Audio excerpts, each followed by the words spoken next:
Although he couldn't quite stand up to the wrath of Angron, spoilers if you haven't watched that video yet, but can the newest loyal Primarch the Lion fare better against one of his less demonic brothers, Guilliman? Today we are gonna find out. Unlike the other video, I'm going to do 2 rounds, one with Guilliman getting the charge off and one with the Lion to more properly simulate an actual game, which means in the first round the Lion will get the charge, and then after that we will show what happens when Guilliman gets the charge off. It actually works out quite nicely with some of the rules that they each have. As before, they will be able to utilize any buffs or abilities from their own datasheets, but there won't be any stratagem use. There will be nothing from the codex list or anything from the main rulebook, so nothing like a CP reroll. I'm also, because I kind of forgot to do it in the last match and people pointed it out, going to include a turn of shooting. So in the first round we'll assume the Lion has moved up, gets a shooting phase and then charges into combat, and then when Guilliman has his turn he will shoot into the Lion and then charge into him, just to properly simulate the amount of damage they should be doing in total to each other. So that is it, those are the rules. Let's jump right in and see who can kill who. Having newly returned to the fold of the Imperium, the 2 loyal sons of the Emperor stand before one another, sizing each other up, looking for any signs of weakness, any gaps in the defense that can be exploited, and then, bursting with impossible speed, the Lion lunges towards the Primarch of the Ultramarines. Once again, we can see their profiles side by side, and of course, being 2 Loyalist Primarchs, they are very much mirror images in a lot of ways. The stat lines are pretty much identical, except of course for that extra pip of leadership for the Lion, and those whopping 4 extra attacks. They both have the Angels of Death rule, but whilst the Lion is clearly an out-and-out melee beast, Guilliman actually brings a few more buffs to the fold for the rest of his army. He's got the Master of Battle, which lets Imperium units add +1 to charge and advance rolls, as well as re-rolling hit rolls of 1 and also re-rolling morale tests when they're within 12 inches of him. He also gives you a very tasty 3 extra command points if he's your Warlord, and he is also ever so slightly cheaper, coming in at 300 points rather than the Lion's 320. But we are not here to talk shop, and we are not buffing any allies. This is just a brother on brother duke out. So the Lion moves into range and he unleashes the Arma Luminis, his 12-inch range pistol, firing 2 shots at strength 4 and 1 shot at strength 8, both for 2 damage. He doesn't have any penalty to hit for firing both profiles, so he's still hitting on 2s and rerolling hit rolls and wound rolls of 1 thanks to his Primarch of the 1st Legion rule. He gets 1.9 hits with the bolt profile and 0.9 with the plasma, and from that he is wounding on 5s with the bolt profile and 3s with the plasma, so each profile actually ends up doing 0.7 wounds to Guilliman. The bolter makes his 2-up armor save drop to a 3-up, the plasma obviously goes straight through onto his 3-up invuln, again so his saving throws are the same for both, which means that those 0.7 wounds both drop down to 0.25 unsaved wounds, for a total of 0.5 damage from the bolt profile and 0.5 damage from the plasma. So as he charges in, the Lion just about manages to get a full point of damage onto Guilliman before the swords have even started swinging. Obviously though, as the Lion gets into melee, this is where the real damage is going to start to show up. Both profiles could be quite good into Guilliman, so we will try both of them out, but first we are going to go with the strike profile from his sword Fealty.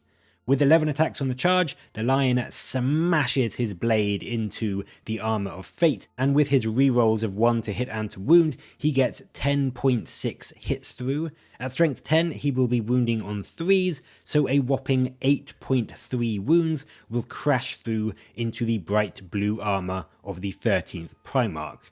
And at -5 AP, obviously he's going to be cutting straight through the armor save, but Guilliman is protected by that incredibly tasty 3-up invuln, which does massively help out, cutting those 8.3 wounds down to just 2.7 after he's made his saves. But alas, despite all of that, the strike profile of Fealty does do an incredible flat 4 damage, and this proves just a bit too much for Guilliman. He doesn't have any damage reduction or wound cap, and he ends up taking just over 11 wounds in total, bringing him crashing down to the floor. The lion stands triumphant over his brother, proving once and for all who the mightiest loyal Primarch is. The other option the lion has is using the sweep profile for Fealty. This is only strength 6 in this example, but it doubles his attacks to a terrifying 22 on the charge. And with this profile, the lion will get 21.3 hits into Guilliman. Wounding on 4s, rerolling 1s, will mean that turns into 12.4 wounds. Again, at minus 3 AP, Guilliman will have to fall back onto his invuln, which means 4.1 unsaved wounds go through, and being 2 damage each, that is 8.3 wounds into Guilliman, which is just under his total of 9.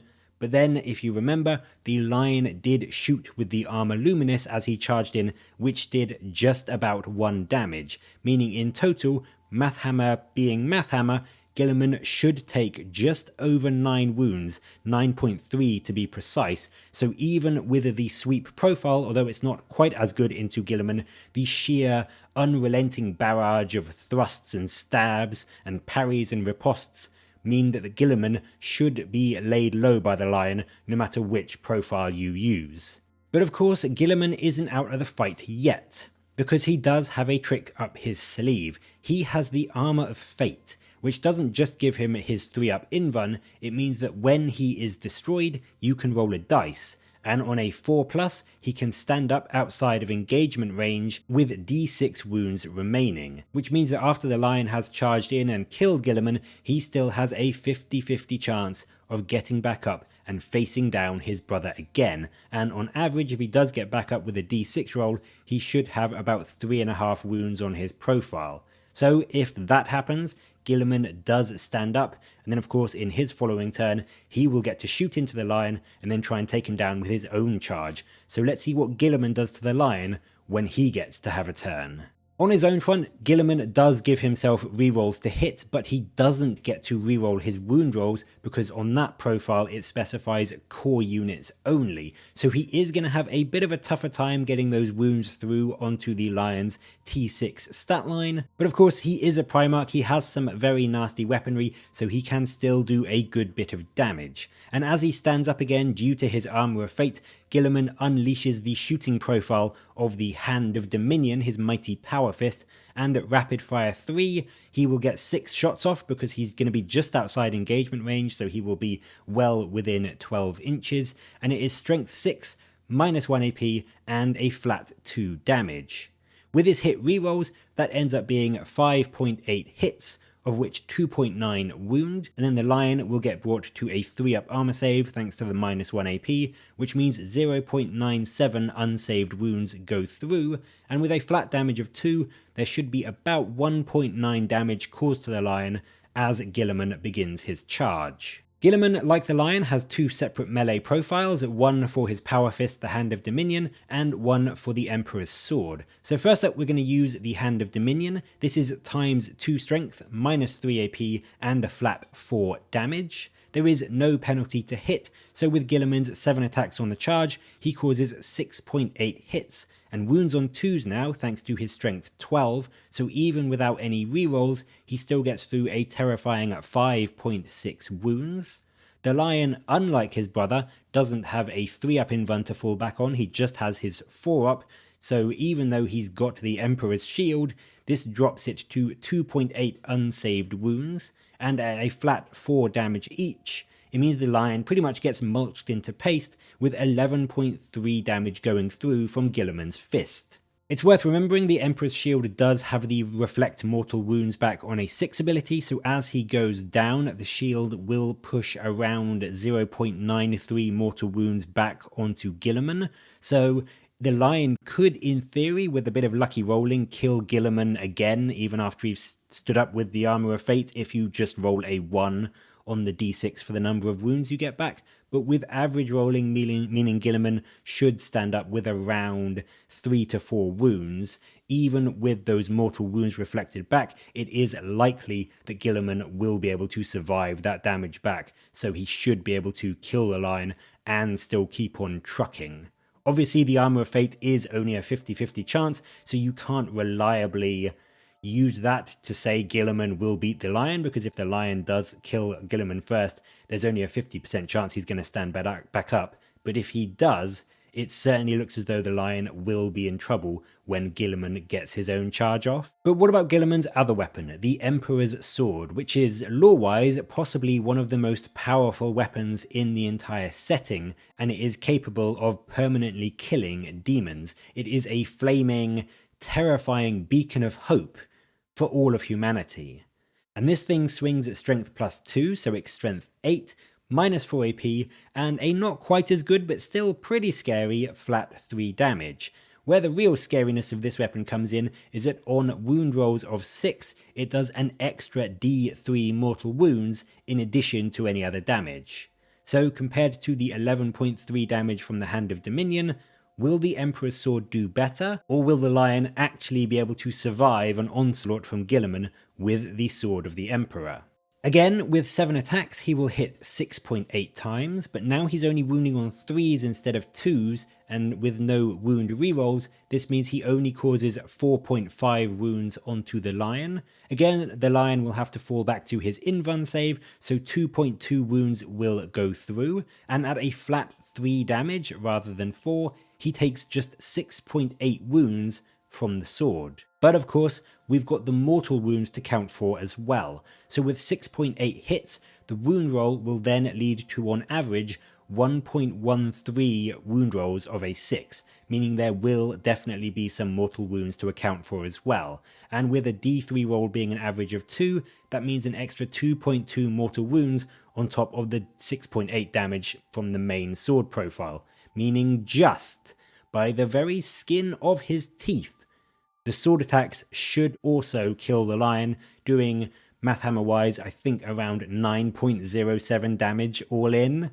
Of course, you've got the previous 1.9 damage from the shooting as he charged in to account for, so Guilliman will, using the shooting and the sword, do around 11 wounds, which would obviously kill the lion. But if you, for example, forgot to shoot and forgot that you had the Hand of Dominion to fight in melee with, the sword can also just about take out the lion, but it is very much a by the skin of your teeth thing. So if you are going into the lion with Guilliman, definitely use the Hand of Dominion, although both are capable of taking him out. So there we go, there is another Primarch 1v1, and this one was actually a lot closer, I have to admit. I mean, I think we all kind of knew that Angron would just wipe the lion off the face of the planet. The lion does win this if he gets the charge off, but if Guilliman gets the charge off, or he rolls that 4-up for the Armour of Fate and then can charge the next turn, he should also, just barely in some cases, but he should comfortably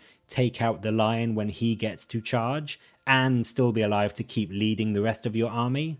And I'm going to be honest, I kind of knew in my head that the lion would win if he got the charge off, but the fact that if Guilliman gets the charge off and can fight first, despite the martial exemplar rule of the lion, which means he can always fight first, but when another character charges, because it's your turn, you get to activate first, so the Guilliman would be going before the lion. But the fact that Guilliman can kill the lion on the charge, that did surprise me actually, considering Guilliman is cheaper and supposedly less killy, but also he brings a swathe of better buffs to the rest of your army. You know, he gives you extra command points, he gives you full rerolls to hit for your core units rather than just ones like the lion does, and he also buffs friendly Imperium units, not just Ultramarines as well, with, you know, better charging and morale defense and everything. It just seems to me that the lion is very much touted as a one-trick pony, but he isn't noticeably better at it than even a less melee-focused character like Guilliman. And I just think that's a little bit strange. For his points, I thought, you know, the lion would just absolutely demolish Guilliman. I suppose the big thing is that Guilliman can potentially stand back up. If you fail that Armour of Fate roll, then yes, the lion charging into Guilliman will comfortably kill him without taking any damage. but the fact that Guilliman can, in some cases, take a charge from the Lion and still kill him and be alive, thanks to the Armour of Fate, I think just gives Guilliman so much more utility and for a cheaper price point than the Lion is, and he is good enough in melee so that you can still send him into most things and comfortably do enough damage to kill them. You don't need the crazy damage output from the Lion because you sacrifice too much other stuff to get it, whereas Guilliman just gives you a nice balance of both. But that's going to be it for this battle. As I said in the previous video, I will try out some other characters and units to see who would win because I kind of like this whole Math Hammer side of 40k, I always have, but I would really love to know your thoughts on this fight. Were you expecting it to be so close? Did you think the Lion would dominate Guilliman a bit more than he ended up doing? And are you surprised that Guilliman could kill the Lion when he swung back? Let me know your thoughts down in the comments below, and as always, thank you very much for watching. Please do like and subscribe for more Warhammer content from me, but until next time, I'll catch you later, guys.